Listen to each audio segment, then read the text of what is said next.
Hi friends అందరికీ.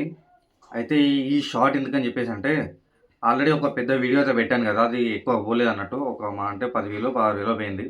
అంటే అందరికి తెలియట్లేదు మా బాధ అని చెప్పేసి, ఈ షార్ట్ అయితే పెట్టడం జరుగుతుంది నేనైతే.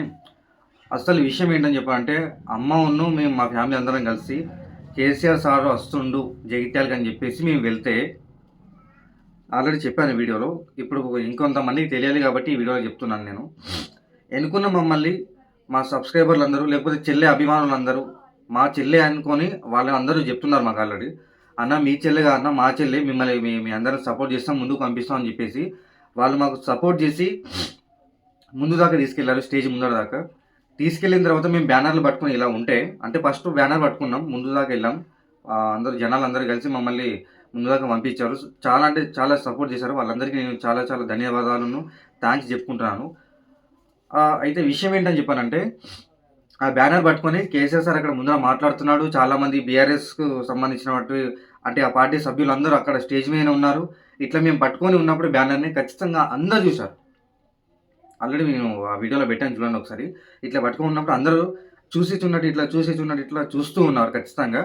దాంట్లో బీఆర్ఎస్ పార్టీ పెద్ద మనిషి అనుకోవచ్చు. లేకపోతే ఆ టీమ్‌ని అంటే అదంతా మెయింటైన్ చేస్తున్నటువంటి ఒక వ్యక్తి అని చెప్పేసి కూడా మనం అనుకోవచ్చు.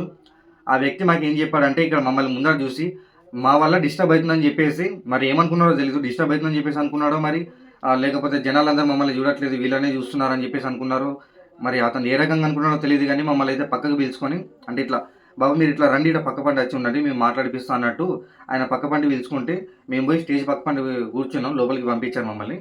స్టేజ్ పక్క పండే కూర్చున్నాం. ఒక 10 కేసీఆర్ సార్‌కి ఒక 10 అడుగుల దూరంలో ఉన్నాము.